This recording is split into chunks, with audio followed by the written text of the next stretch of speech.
निषाद समाज के नेता, हमारे निषाद समाज के राष्ट्रीय अध्यक्ष, वीआईपी राष्ट्रीय अध्यक्ष, सामाजिक न्याय के साथ देने वाले मुकेश सहनी जी से आग्रह करते हैं जो अपनी बात को रखेंगे। मुकेश सहनी जी,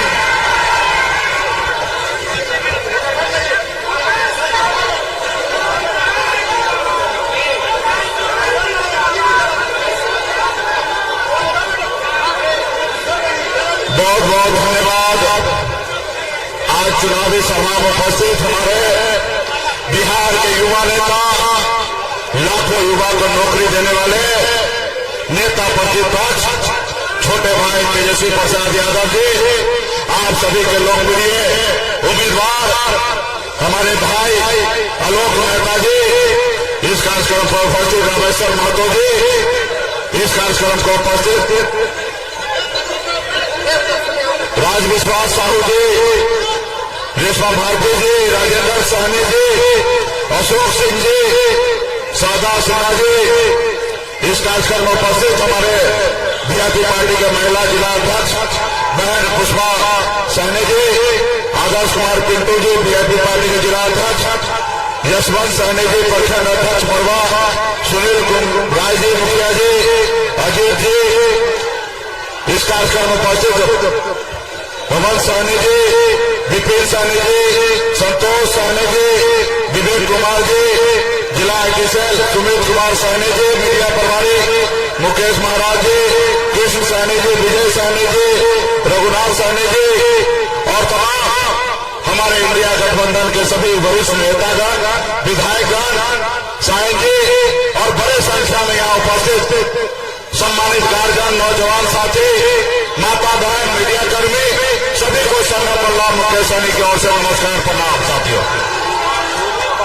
साथियों, ये चुनाव जो है ये कहीं आजादी से कम का चुनाव नहीं है। ऐसे तो हर 5 साल में 2 बार चुनाव होता है, लेकिन ये चुनाव बहुत खास है। खास इसलिए क्योंकि हमारा बाबा साहब भीमराव अम्बेडकर का दिया हुआ संविधान खतरे में है साथियों, लोकतंत्र खतरे में है। इसलिए साथियों, ये देश आपका है, ये देश हमारा है, ये देश किसी का जागीर नहीं है। आपके हमारे पूर्वज ने 250 साल लड़ा, फिर जाके देश आजाद हुआ, और जब आजादी मिली तो बाबा साहब भीमराव अम्बेडकर ने संविधान बना के दिया। अगर संविधान नहीं होता तो आज एक निषाद मल्ला का बेटा आपके सामने में सीना चौड़ा करके अपनी बात उनकी रखता। आज हम जिस जगह पे हैं, जिस जगह पहुंचे हैं, ये बाबा साहब का दिया हुआ ताकत है साथियों, बाबा साहब का दिया हुआ ताकत है। तो इसके लिए साथियों, आज इसको दिल्ली वाला सरकार जो है वो नहीं मान रहे हैं। वो इसलिए नहीं मान रहे क्योंकि उनको अच्छा नहीं लगता कि गरीब पिछड़ा दलित का बेटा सर उठा के जी रहा है। वो नहीं चाहता है कि अच्छी जिंदगी जिए। आज देखिए, जितनी भी सरकारी संस्था है, जितने भी सरकारी संस्था, सबको प्राइवेट किया जा रहा है। बाबा साहब ने क्या सोचा था कि जो हजारों साल से गरीब है, पिछड़ा है, जिसको सामाजिक स्तर से पीछे रखा गया है, इसी के लिए आरक्षण का व्यवस्था किया गया। और आज क्या कर रहा है मोदी जी? मोदी जी घूम घूम कर कह रहे हैं हम आरक्षण खत्म नहीं करें। अरे आरक्षण नहीं खत्म कर रहे हैं, आज प्राइवेट कंपनी कर रहे हैं, सरकारी संस्था को बेच रहे हैं, तो प्राइवेट कंपनी के हाथ में दे रहे हैं, तो आरक्षण खत्म नहीं हो रहा है। बनी हुई सरकार को गिरा दे रहे हैं, तो ये आरक्षण कहीं का संविधान खतरे में नहीं है। आज बने हुए विधायक को खरीद लेते हैं। आज बताइए, एक गरीब मछुआरा का बेटा गरीब घर में जन्म लिए, ऐसे घर में जन्म लिया जहां एक रोज पिताजी मछली न मारे तो दूसरे रोज घर पे खाना नहीं बनता। ऐसे घर में जन्म लिया, संघर्ष किया, मेहनत किया, मुंबई जैसे शहर गया, मेहनत मजदूरी करके अपना मुकाम को हासिल किया। जब मैं बिहार आया, मैंने देखा कि लोग साथ में घर बनाने के लिए सोचा है, लेकिन हमारे लोगों के लिए इस धरती पर रहने के लिए घर नहीं है। फिर मैंने बम्बई के ऐशोराम जिंदगी को छोड़कर अपने समाज के हक अधिकार के लिए मैं लड़ाई लड़ने लगा।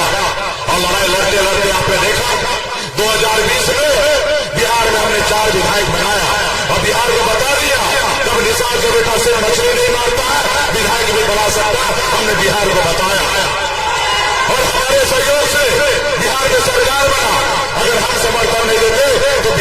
नीतीश कुमार का सरकार नहीं बनता और नीतीश जी मुख्यमंत्री नहीं बनते। हमने उनको मुख्यमंत्री बनाया, हम मंत्री बने, अपने समाज के हक अधिकार के लिए हम काम कर रहे थे, हम आवाज उठा रहे थे। तो मोदी जी की इस नजर में एक मल्ला का बेटा गुनहगार है। क्या बताइए आप लोग कि अपने समाज के हक अधिकार के लिए लड़ाई लड़ना क्या मैं गुनाह कर रहा हूं? ये कोई गुनाह है क्या? हर व्यक्ति का कर्तव्य है अपने परिवार के लिए, अपने समाज के लिए, अपने राज्य के लिए, अपने गांव के लिए लड़ाई लड़ना। साथियों, अगर हम लड़ रहे तो कौन गुनाह किए? तो आपने देखा कि हमारे विधायक को खरीद लिया, हमको सरकार से बाहर कर दिया। तो इसलिए साथियों, ये सरकार आपका नहीं है, ये अडानी अंबानी का सरकार है। ये गरीब का बेटा को सर उठा के जीना नहीं देना चाहता है। आपने देखा अभी 4 दिन पहले हमने मोदी जी को आईना दिखाया, हमारा सुरक्षा वापस ले गया। अरे हमने वो सुरक्षा वापस लिए, हम डर जाएंगे? हम बिहार में निषाद मल्ला का बेटा है, हम गुजराती से डरने वाले नहीं है, मजबूती से लड़ाई लड़ेंगे। दशरथ मांझी ने कहा था जब तक तोड़ेंगे नहीं तब तक छोड़ेंगे नहीं। एक मल्ला का बेटा जो वादा है, जब तक भाजपा को घमंड को तोड़ेंगे नहीं तब तक छोड़ेंगे नहीं। इसलिए साथियों, आज हम लोग आदरणीय लालू प्रसाद जी की विचारधारा पे चल रहे हैं।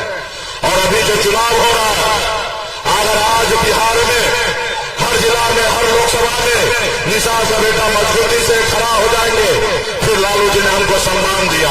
आज भाजपा ने हमको खत्म कर दिया था, हमारी पार्टी को तोड़ दिया, हमारे विधायक को ले लिया, हमारा चुनाव चिन्ह छुड़वा दिया, हमारे पार्टी को खत्म करवा रहा था। लेकिन हमने लड़ाई लड़कर पार्टी को बचा लिया। और उसके बाद हमने आदरणीय लालू प्रसाद जी के विचारधारा पर चलने का निर्णय लिया और आज छोटे भाई तेजस्वी जी के साथ मजबूती से खड़ा है। साथियों, जिसके लिए साथियों एक निषाद का बेटा, अगर आप अपने आने वाली पीढ़ी को सर उठा के जिलाना चाहते हैं तो अभी ये समय है। 10 सालों से आपने संघर्ष किया है, अभी आलोक भाई के लिए एक एक गांव में, एक एक जगह पे टेलीफोन कीजिए, एक एक जगह जाइए, हम मजबूती से काम कीजिए। ये जो यहाँ का जो सांसद है ना, उसको भी कम नहीं है पार्टी तोड़वाने में, विधायक को खरीदने में, अभी वायु सुरक्षा वापस करने में, उसको सूद समेत वापसी करना, उसको सूद समेत उनको वापस करना है। साथियों, सूद समेत वापस करना है। तो क्या आप लोग तैयार है ना? तो इसलिए साथियों, आज देखिए मोदी जी 2014 में आया, क्या करें कि हम आपके अच्छे दिन ले आएंगे। आप और हम इंतजार कर रहे थे कि कहां गए अच्छे दिन। उन्होंने क्या कहा था देश के युवा से कि हम आपको हर साल 2 करोड़ नौकरी देंगे, किसान का आंदोलन नहीं करेंगे, हर गरीब का पक्का मकान बना के देंगे। तीसरे साल विदेश से काला धन लाएंगे और आपके खाता में दे देंगे। ये सरकार बताइए, जो देश का प्रधानमंत्री हो वो अपने नागरिक से झूठ बोले, वो कैसा प्रधानमंत्री, वो कैसा राजा जो अपने लोगों से झूठ बोले सिर्फ सत्ता पाने के लिए? तो साथियों, इसको सिर्फ सत्ता में रहना है, आपके हक अधिकार के लिए लड़ाई नहीं लड़ना है। ये भाजपा कौन है? इसके पर्दे के पीछे कौन है? इसके पर्दे के पीछे वही आरएसएस है। जो आरएसएस है आपके हाथ से पानी नहीं पीना चाहता है, आपको साथ में बैठाना नहीं चाहता है। वो आज आपका वोट लेगा और दिल्ली में आपका सिफारिश करेगा, कभी नहीं करेगा। जो आपका एक आध हाथ में से पानी जो नहीं पी सकता, वो आपके लिए क्या लड़ाई लड़ेगा? साथियों, इसलिए साथियों, आप जनता मालिक है, ये मोदी जी मालिक नहीं है देश का।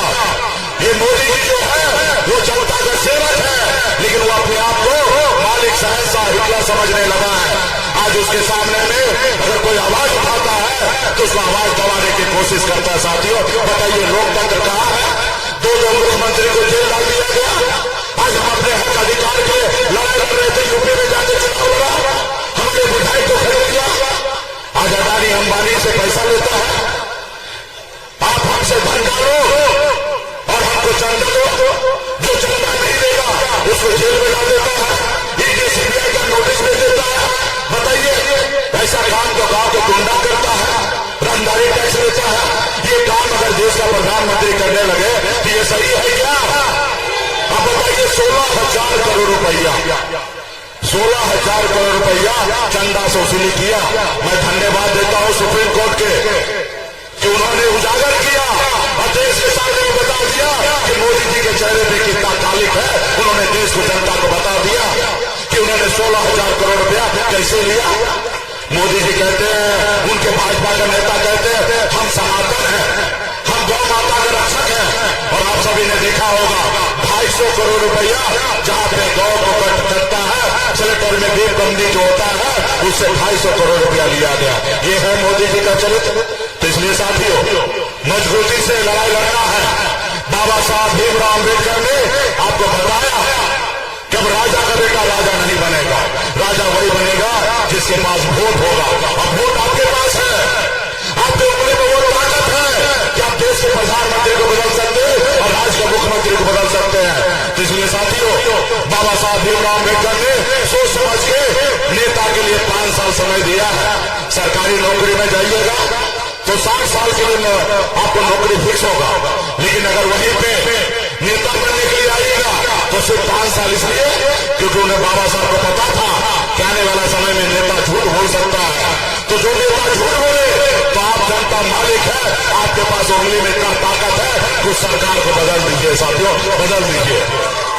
आपने 5 साल में देखा मोदी जी को, फिर आपने बोला दूसरी बार देख लेते हैं, लेकिन परिणाम क्या मिला? आज मोदी जी 75 साल के हो गए और देश की जनता से मौका मांग रहे हैं कि हमको एक बार और मौका दीजिए, हम देश का सेवा करना चाहते हैं। और वहीं पे मोदी जी ने एक अग्निवीर योजना लाया। अग्निवीर योजना में क्या है?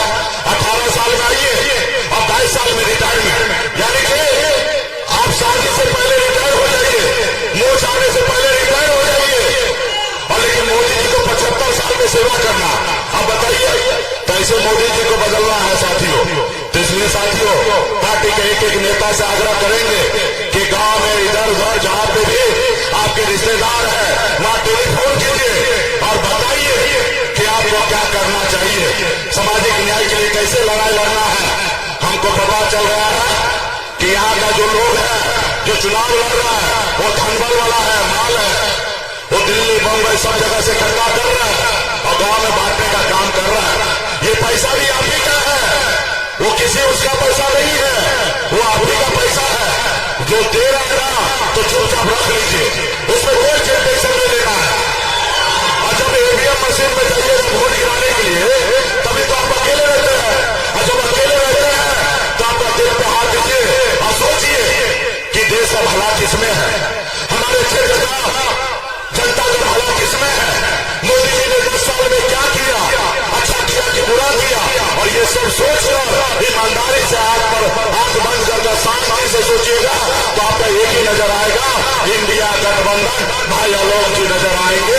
और आलोक जी को जब चुनाव जिताइएगा, हमारे आलोक भाई अनुभवी नेता है और आपके क्षेत्र में घूम घूम कर काम करने वाले लोग हैं, और इनको जिताइएगा तो आपका आवाज को बुलंद करेंगे दिल्ली में, और वहां पे आपका हर समस्या को दूर करेंगे। और यहाँ पे हम लोग जीतेंगे तो अगला बिहार में सरकार बनाएंगे, और जब सरकार बनाएंगे तो मजबूती से बिहार में जो तेजस्वी जी ने 5 लाख युवा को नौकरी दिए, उसी तरीके से आने वाला समय में भी नौकरी मिलते रहेगा और हमारा बिहार का लोग आगे बढ़ेगा।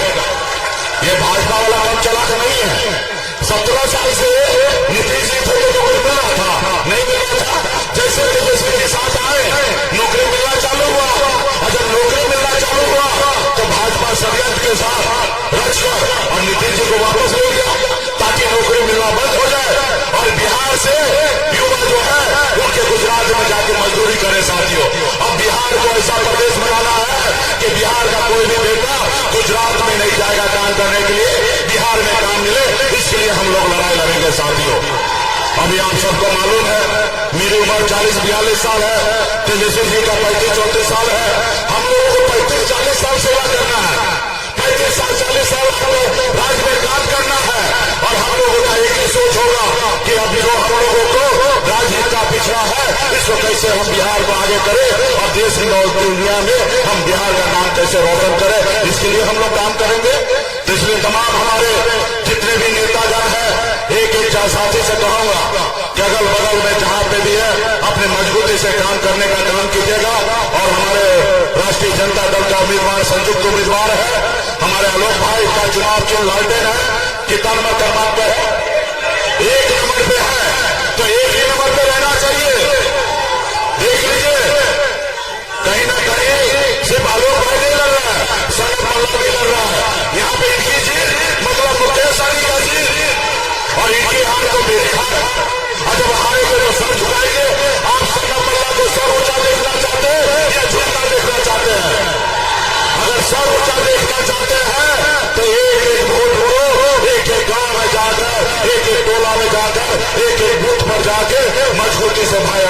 लिए काम करने का काम कीजिएगा साथियों।